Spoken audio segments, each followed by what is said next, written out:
The orbital platform, designated Unity-1, rotated slowly against the blue-white curve of Earth, its modular structure looking to Ambassador Varnak like something assembled by children playing with construction blocks. He had seen better engineering on fringe colonies, where the settlers drank recycled waste and prayed for supply ships that never arrived. His four primary manipulators folded across his chest carapace in what Thexian culture recognized as patient tolerance. The gesture translated poorly through the diplomatic suite's holographic emitters, but Varnak didn't care about translation. He cared about results. "You're certain the translation matrix is functional?" he asked his attaché, a younger Thexian named Sorvith who kept her optical stalks trained on the human delegation approaching through the docking tube. "They claim 73 languages active," Sorvith replied, "including full Thexian vocal mapping." Varnak's mandibles clicked in amusement. "They claim. These humans claim many things: their military strength, their technological sophistication, their ability to resist the Krell." He turned away from the viewport. "The Council sent me to evaluate a buffer species. I've evaluated. These creatures barely survived their own industrial age." The docking tube cycled open. 3 humans entered. Varnak had studied their biology: the upright posture, the soft epidermis, the forward-facing visual organs that spoke of a predatory ancestry they clearly preferred to forget. Their ambassador was female, silver streaking through dark hair pulled tight against her skull. Behind her walked 2 military officers in uniforms so plain they might have been ceremonial. "Nothing about them suggested danger." "Ambassador Varnak," the woman said. "I'm Ambassador Tors. Welcome to Earth Orbital." Her voice carried no tremor, no deference. She spoke as if greeting an equal. Varnak's carapace tightened with irritation. "You understand why I'm here?" "I understand the Coalition believes the Krell will breach your eastern defenses within 2 standard cycles," Tors replied. "And you need someone to absorb the first wave while you regroup." Sorvith's optical stalks swiveled toward her superior. The translation had been accurate. The human had just described the Coalition's most closely guarded strategic assessment, an assessment Varnak had not yet mentioned. "You have sources we don't know about," Varnak said. It wasn't a question. Tors smiled. It was not a warm expression. "We have telescopes, and we have patience. Your fleet movements have been visible from Earth for 11 years. We've been watching you fight the Krell. We've been recording everything." The military officer to her right, a man with close-cropped hair and a scar pulling at his left eye, stepped forward. "We've also been listening to your diplomatic traffic, your military communications, your civilian broadcasts, your entertainment channels." He paused. "We speak Thexian better than most Thexians." Varnak felt something cold move through his thorax.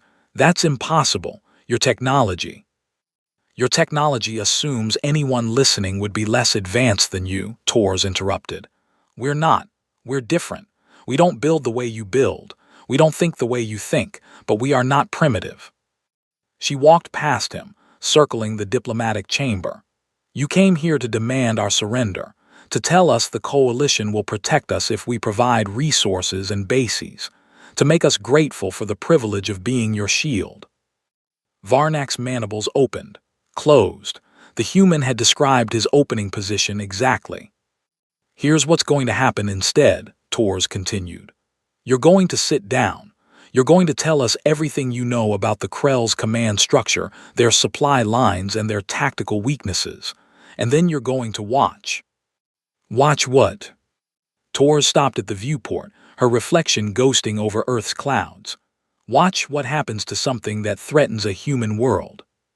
From the observation deck, Varnak saw them. Not warships, not battle stations. Something else. Something launching from the planet's surface in waves so numerous they looked like smoke rising from a fire.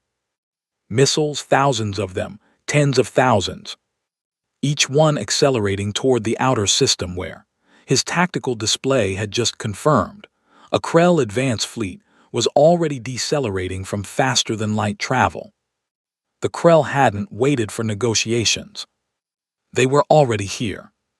And the humans had known they were coming. The missiles didn't move like any weapon system Varnak had ever witnessed. Coalition ordnance followed predictable trajectories, efficient, mathematical, beautiful in their precision. Human missiles moved like they were angry, like they wanted to hurt something. His display showed 200 Krell vessels, ranging from scout frigates to a dreadnought so massive it should have required an entire support fleet to accompany it. The dreadnought came alone, which meant the Krell had sent their best, their flagship. "Your people are going to die," Varnak said, his voice stripped of diplomatic polish. "That's the hand of Krell. It's destroyed 12 coalition battle groups, nothing you have can." The first human missile impacted a Krell frigate. The explosion wasn't nuclear. It wasn't plasma. It wasn't any energy signature Varnak's sensors could identify. The frigate simply stopped transmitting. One moment it existed. The next moment, its location on the display showed debris expanding in a pattern that suggested the ship had been turned inside out before being shredded. What was that? Sorvith's optical stalks had gone rigid. Tor stood beside them, watching the display with an expression of mild interest. Kinetic impactor with a shaped gravity warhead. We learned how to generate short-range singularities about 40 years ago. Took us another 20 to make them portable. "You made black holes," Varnak said. His voice cracked on the last word. "We made very small black holes that evaporate in 3 seconds, the scarred military officer corrected. 3 seconds is enough." Outside, the battle, if it could be called a battle, continued. The human missiles moved in patterns that seemed random until Varnak realized they weren't random at all. Each missile communicated with every other missile. They adjusted trajectories in real time, forming kill boxes that anticipated Krell evasive maneuvers before the Krell themselves knew where they would dodge. A Krell cruiser tried to break formation, accelerating toward Earth. 40 missiles diverted from other targets and converged on its position from every angle simultaneously. Not one reached the ship. The gravity warheads activated at precise distances, creating overlapping spatial distortions that tore the cruiser apart at the molecular level. "The Krell use electronic countermeasures," Sorvith said. "How are your guidance systems maintaining lock?" The scarred officer glanced at her. "They're not electronic. They're quantum entangled. Each missile carries a paired particle with its launch platform. Distance doesn't matter. The platform knows exactly where the missile is at all times. Doesn't need to receive any signal from the missile itself." "That's impossible," Sorvith whispered. "Entanglement can't transmit information." "It doesn't transmit," the officer said. "It compares. The platform measures its particle. The missile's particle is always in the opposite state.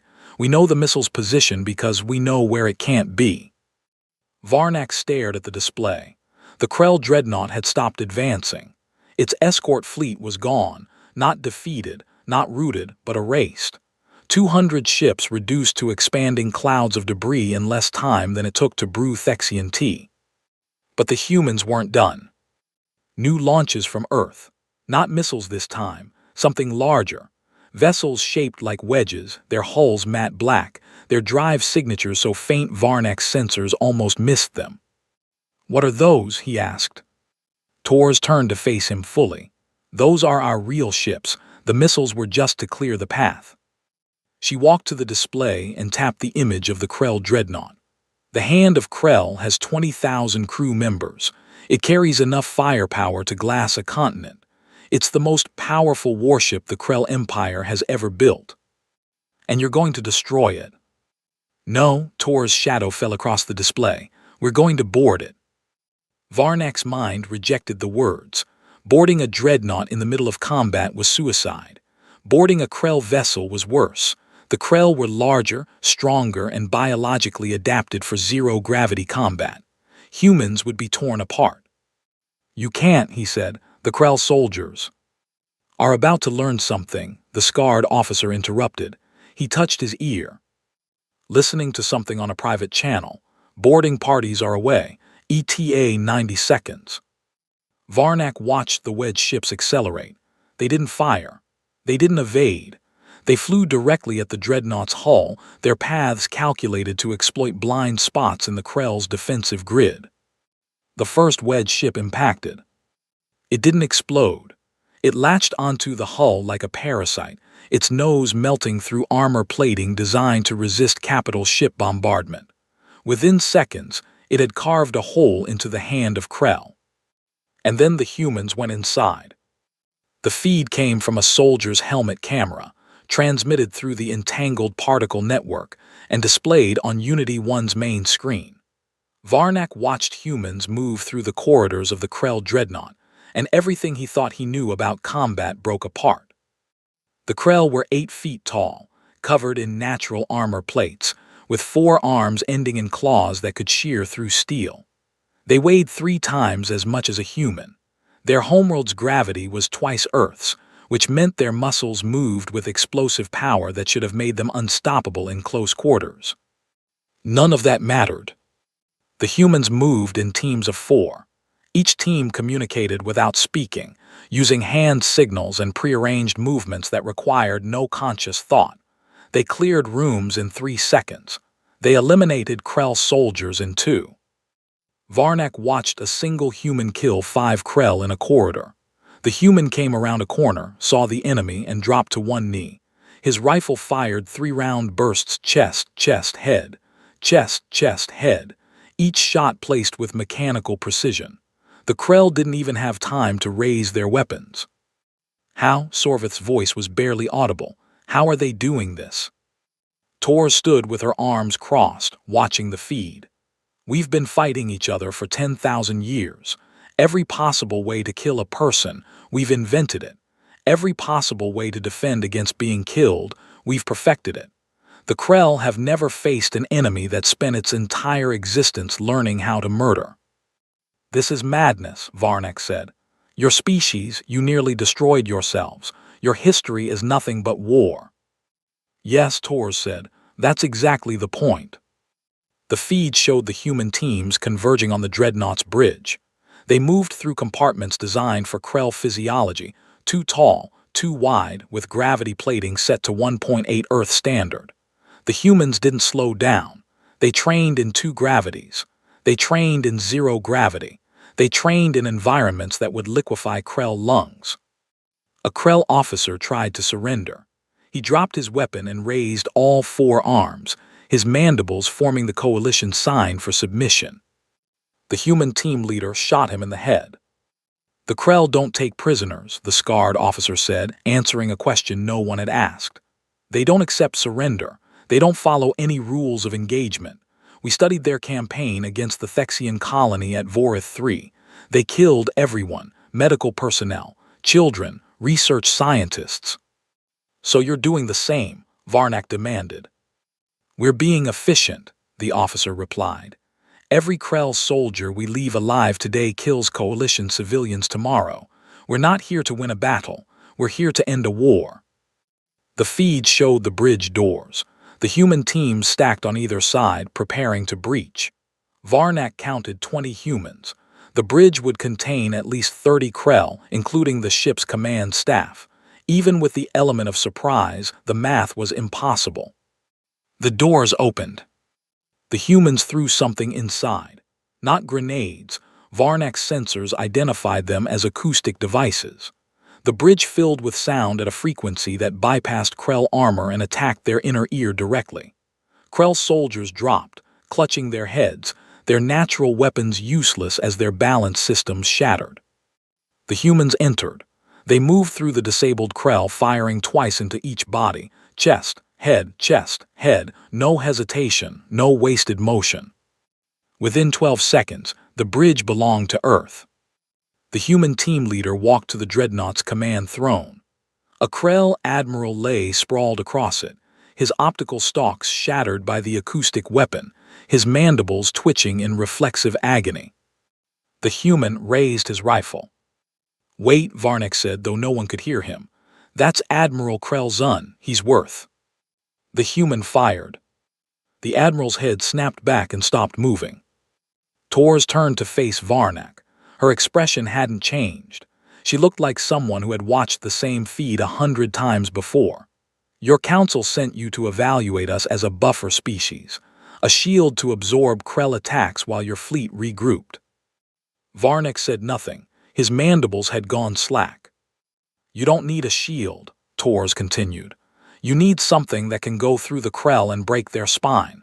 We just demonstrated that capability. She walked to the viewport. Earth hung below, innocent and blue, hiding what lived on its surface.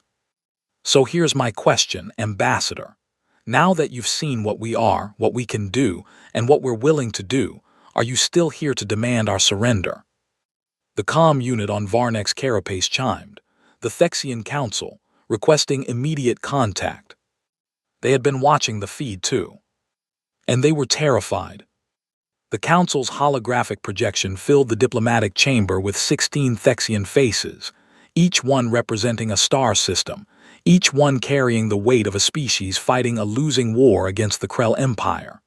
They looked at Varnek, but their attention, all 16 optical stalk pairs, remained fixed on Ambassador Tors. High Counselor Thexmaj spoke first. His carapace bore the scars of the Vorath III massacre, wounds that had never fully healed because Thexian biology remembered trauma in ways that transcended the physical. Your species just destroyed a Krell dreadnought, captured it, killed every Krell aboard. We captured the ship, Tors corrected. The crew is dead. The ship is functional. We're currently reverse engineering its FTL drive. You have your own FTL. We have slower FTL. Yours is faster. We want yours. Thexmaj's mandibles clicked in what Varnek recognized as a laugh stripped of humor. You want. You've taken a coalition world's worth of Krell technology in 1 hour, and now you want our drive systems. We want a lot of things, Tors said. We're willing to trade for them. Trade what? Tors looked at Varnek, then back at the Council. The Krell have 43 shipyards supporting their war effort. We found their locations in the Dreadnought's navigation database. We can hit every one of them within 72 hours. Silence. 16 council members stopped breathing. That's impossible, Counselor Thexmin said. She was the coalition's military strategist, her carapace marked with the formal scars of high command. The Krell shipyards are behind their defensive perimeter. You'd have to go through their defensive perimeter, Tors interrupted. We don't. Our FTL drives may be slower, but they're also stealthier. We can drop out of FTL inside your perimeter, inside theirs. We can appear anywhere. Nowhere is safe, Sorvith whispered. Varnek wanted to silence her. She was right. Thexmaj's optical stalk swiveled toward Varnek. Ambassador, your assessment. You've been with these humans for less than a standard day. What have you learned? Varnak's throat tightened. He thought about everything he'd witnessed. The missiles, the boarding action, the way the humans moved through the Krell dreadnought like they were born to fight in its corridors. He thought about the history files he'd reviewed before coming to Earth. The wars, the genocides, the weapons so terrible the humans had banned them and then kept the plans anyway, just in case. They're not a buffer species, Varnek said. They're not a shield. They're a sword. And they've been sharpening themselves on each other for longer than our species has had spaceflight. That's not an assessment, Thexmaj said. That's poetry. It's the truth. Varnek forced himself to meet the Council's stares. Everything we assumed about this species was wrong. Their technology isn't primitive, it's divergent. They solved problems differently because they had different problems to solve. We built shields. They built weapons. We built alliances. They built kill boxes. You're saying we can't control them. Varnak's mandibles clicked once, emphatic. I'm saying no one can control them. The only question is whether we stand with them or we stand in their way. The council chamber erupted in overlapping voices, Thexian syntax breaking down as 16 leaders argued simultaneously. Varnek caught fragments, dangerous, untrustworthy, necessary evil, better than the Krell. Tors watched the argument with the same patient expression she'd worn during the battle. She looked like someone who had already calculated every possible outcome and found them all acceptable. Ambassador Varnek, she said, quiet enough that only he could hear. Your council is about to make a mistake. They're going to try to negotiate from weakness. They're going to offer us things we don't want in exchange for things we've already taken. Then what do you want? Tor's shadow fell across him. We want the Krell gone, not contained, not negotiated with, gone. And we want the coalition to stop pretending this is a limited war that can be won through diplomacy. The Krell have 1,000 ships, 1,000,000 soldiers, 100 worlds. They have 43 shipyards, Tors replied. We're going to burn every one of them. Then we're going to burn their supply depots, their training facilities, their command centers, and when they have nothing left but their homeworld, we're going to give them a choice. What choice? Tors turned back to the bickering council. The same choice we're giving you. Varnak felt his carapace tighten. He had spent his entire diplomatic career navigating the spaces between species, finding compromises that allowed civilizations to coexist without destroying each other. He had never met a species that didn't want to coexist. He had never met a species that wanted to destroy. Until now. 3 days. 3 days of watching humans dismantle the Krell Empire. Varnak barely slept. The diplomatic quarters on Unity 1 were comfortable by Thexian standards, temperature-controlled, gravity-adjusted, nutrient-paced formulated to his exact metabolic requirements. He couldn't eat. He couldn't close his optical stalks without seeing the feeds. 43 shipyards. The humans had promised to hit every one within 72 hours. They had done it in 48. The feeds showed destruction on a scale Varnak's mind struggled to process. Human strike teams appearing inside Krell defensive perimeters, launching missiles from ranges so close the Krell sensors didn't register the attack until impact. Shipyard modules venting atmosphere, docking cradles collapsing, construction slips, each one representing months of work, tons of material, thousands of Krell engineers, falling into their parent stars or spiraling into gas giants or simply ceasing to exist. No survivors, the humans made sure of that. They're not just destroying infrastructure, Sorvith said. She stood beside Varnak at the viewport, her optical stalks tracking the debris field where the hand of Krell had once floated.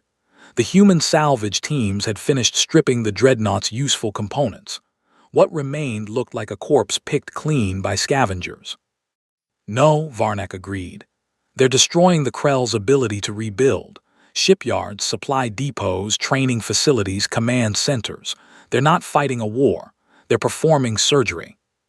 Surgery that kills the patient. The Krell are the disease. Varnak heard his own words and wondered when he had started thinking like a human. That's how they see it. The Krell threaten Earth. The Krell threaten the coalition. The only way to stop being threatened is to remove the thing doing the threatening. His comm unit chimed. The council again. He almost didn't answer. The last 12 conversations had followed the same pattern. Demands for information, expressions of horror, veiled threats, and then, finally, the grudging acknowledgement that Earth had done what the coalition couldn't. The Krell advance had stopped. The eastern defensive line, which the council had expected to collapse within days, now faced no enemy at all. Ambassador Varnak, Councillor Thexmaj, looked older than he had 3 days ago. His carapace had lost its luster, a sign of stress Varnak had never witnessed in a Thexian elder. We've received a transmission from the Krell homeworld. Varnak's optical stalk snapped to attention. A surrender. That's what we thought.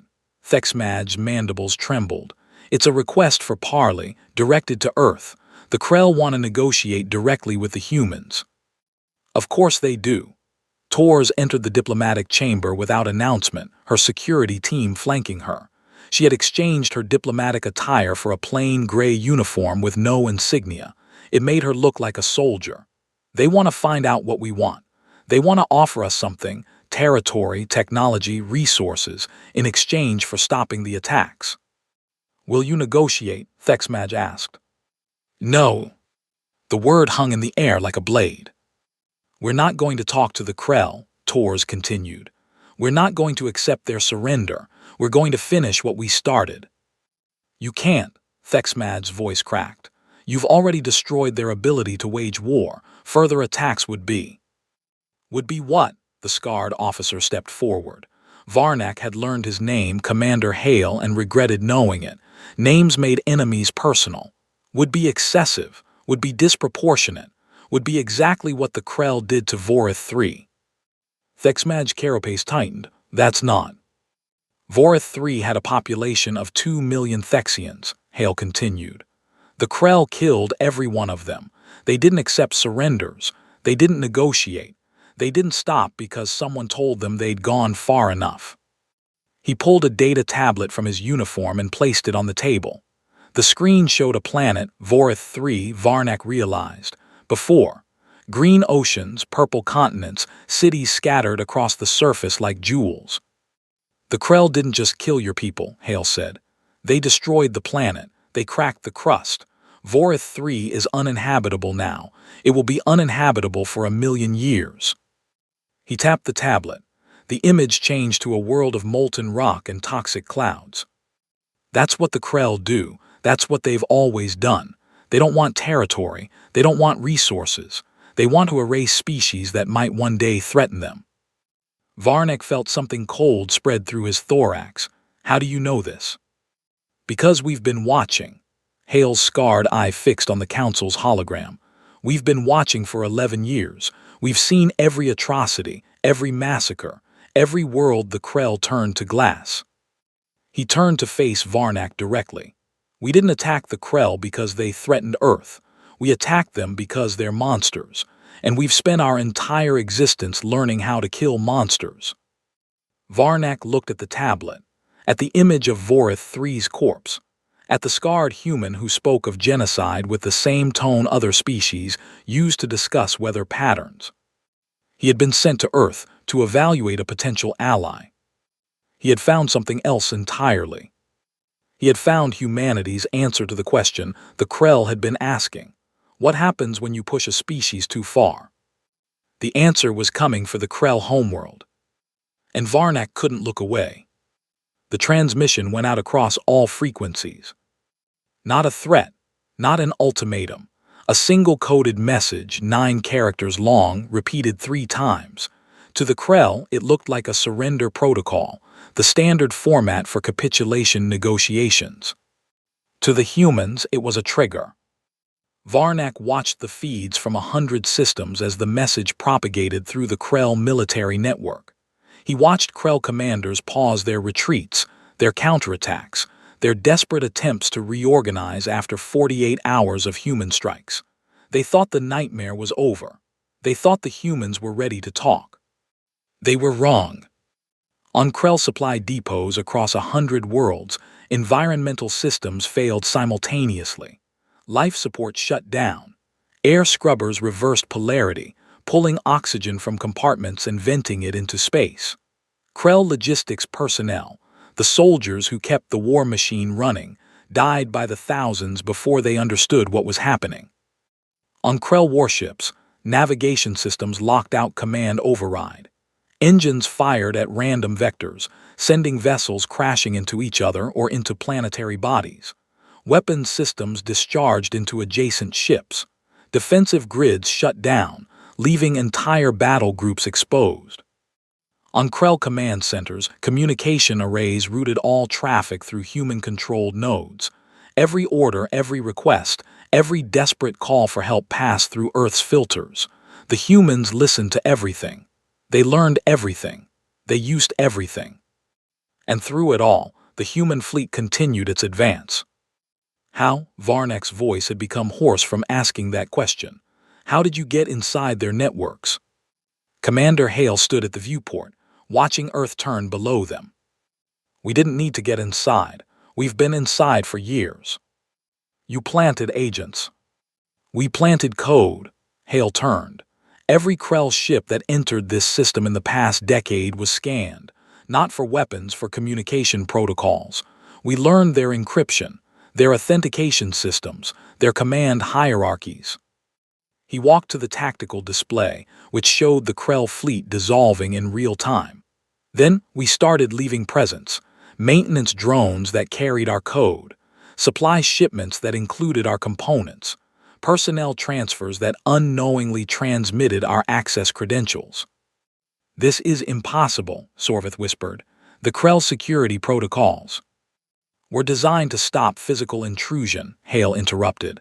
"They never considered someone who could compromise their systems without ever touching them. We didn't break into their network. We became part of it, slowly, invisibly, for years." The display showed a Krell battle group attempting to form a defensive line. 3 dreadnoughts, 12 cruisers, 30 frigates. The largest concentration of Krell military power remaining in the galaxy. The human fleet moved to intercept. 30 ships, a fraction of the Krell's numbers. Varnak watched the engagement with something approaching religious awe. The human ships didn't close to weapons range.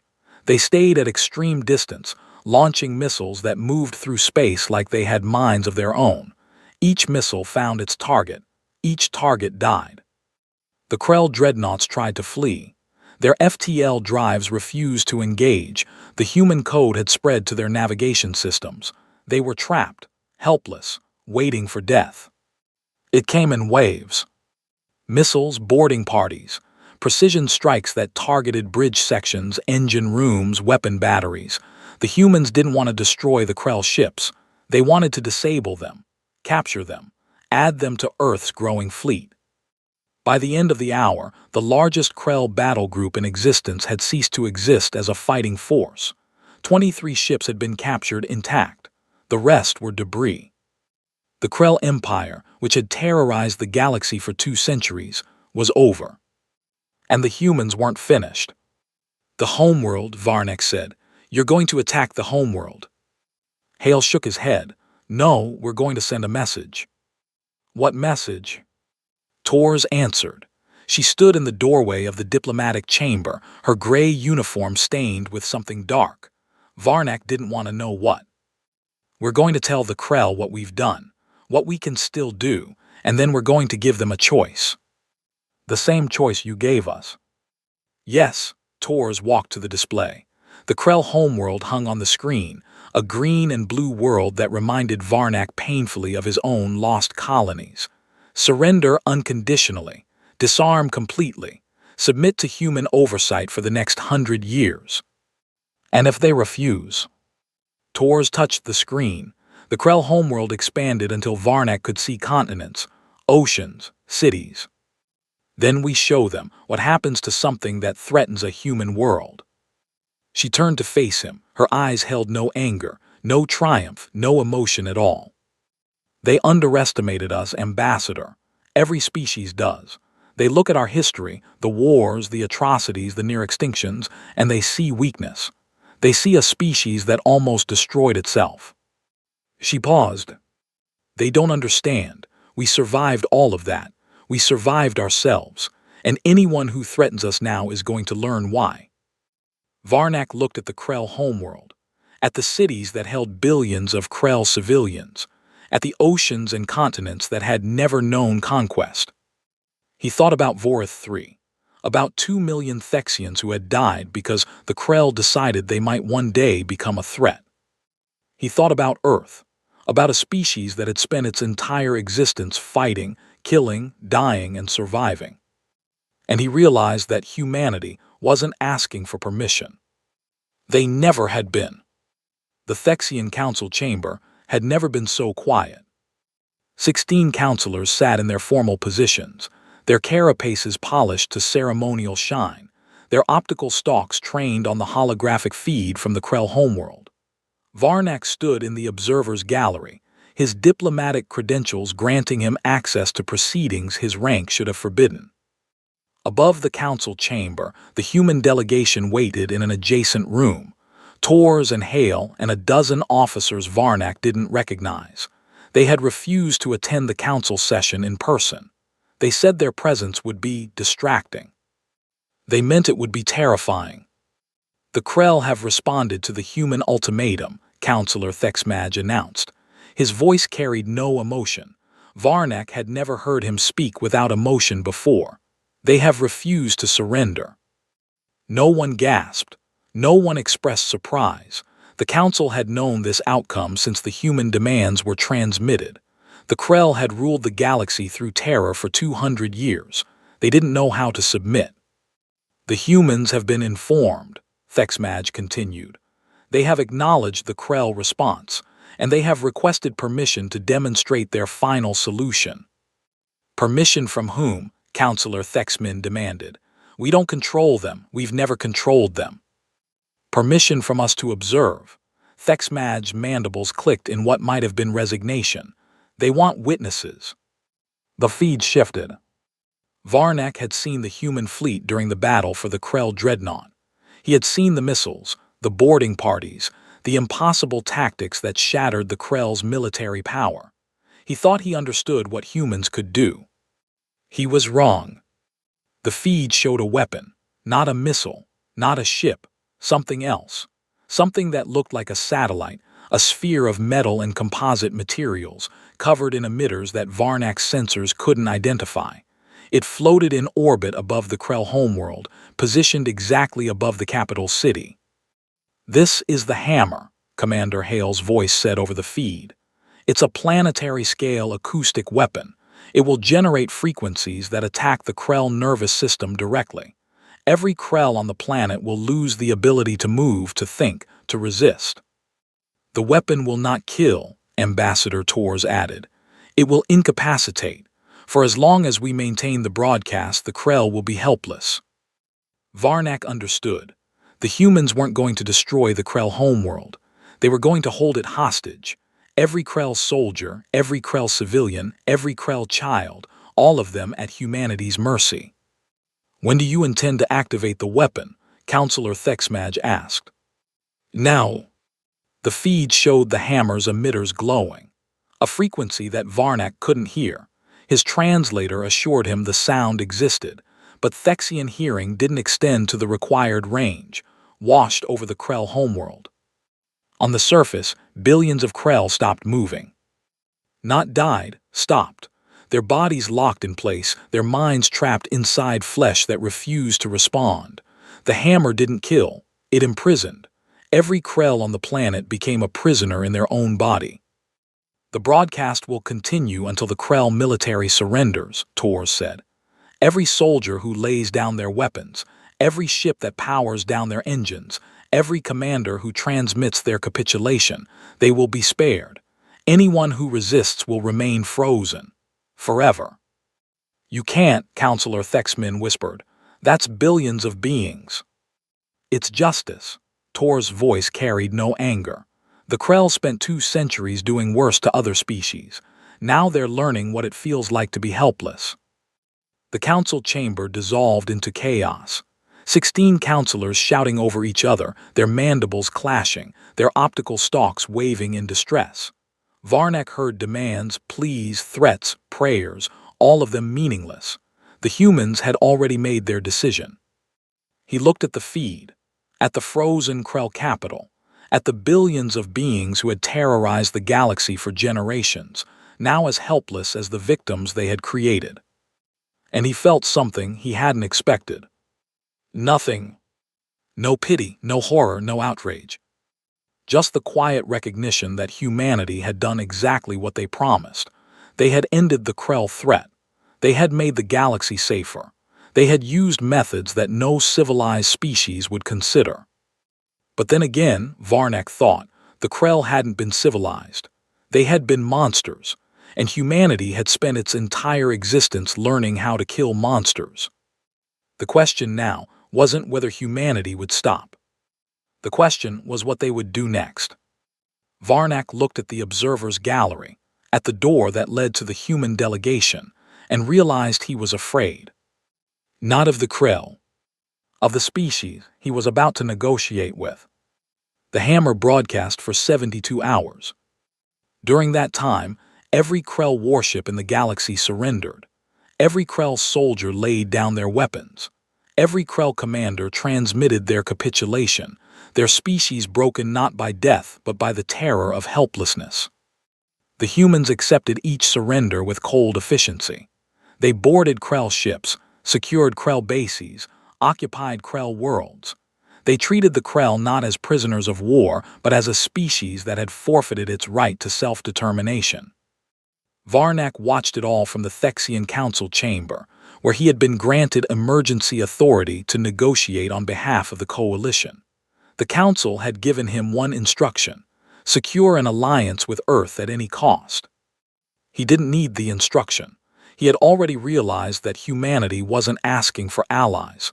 They were demanding submission. "They'll see it as cooperation," Torres said. She sat across from him in the diplomatic chamber on Unity 1, the Earth turning below them like a promise. "Your council, your species, your coalition, they'll see it as a partnership between equals." "And what is it actually?" Torres leaned back in her chair. "It's a protectorate. We protect you. You provide us with access to your technology, your resources, your territory. In return, we won't do to you what we did to the Krell." Varnak's mandibles clicked in what might have been a laugh. "That's not a negotiation. That's an ultimatum." "Negotiations are for species with something to offer." Tor's shadow fell across the table. "The coalition has nothing we can't take. We're offering you a partnership because it's easier than conquest. But if you refuse—" "I won't refuse." Torres raised an eyebrow. "You don't speak for the Council." "I speak for survival." Varnak leaned forward. "I've seen what you can do. I've watched you dismantle an empire. I've watched you turn a species' greatest weapon into a prison for billions of beings. I know what happens to species that refuse your offers." He paused. "I also know what happens to species that accept." Torres waited. "The Krell are broken," Varnak continued. "But they're not destroyed. You kept them alive. Frozen, helpless, aware of everything happening around them but unable to move, to speak, to resist. You did that because you wanted them to remember." "I wanted them to learn." "Learn what?" Torres stood and walked to the viewport. Earth filled the window, blue and white and green, hiding what lived on its surface. "Learn that there are worse things than death. Learn that every atrocity they committed, every species they erased, every world they destroyed, it all came back to them in the end." She turned to face him. "Your council is going to accept our terms, not because they want to, because they're afraid. And that fear will keep them in line for generations. They'll tell themselves they're cooperating with humanity, building a better galaxy, creating something new. But they'll know the truth," Varnak said. "They'll know they had no choice." "Everyone has a choice." Torres walked back to the table.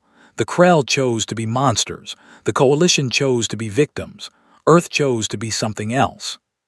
"What?" She smiled. It was not a warm expression. "We chose to be the species that ends the nightmare, not through diplomacy, not through coexistence, through victory, absolute, unquestionable, final." She extended her hand. Varnak looked at it. He had studied human customs enough to know what the gesture meant: alliance, trust, partnership. He also knew what it really meant: submission. He took her hand. The galaxy changed in that moment. Not with a bang, not with a declaration, with a handshake between a Thexian diplomat who had underestimated humanity and a human ambassador who had never underestimated anyone. The Krell Empire was gone. The Coalition had become a protectorate. Earth had become the dominant military power in the galaxy. And somewhere, on a frozen planet orbiting a dying star, billions of Krell lay helpless and aware, learning the lesson humanity had spent 10,000 years perfecting. Don't threaten something that learned to survive, while everything else on its world tried to eat it. Don't underestimate the species that turned its own worst instincts into weapons. Don't start a war you can't finish. The Krell started a war. Humanity finished it. And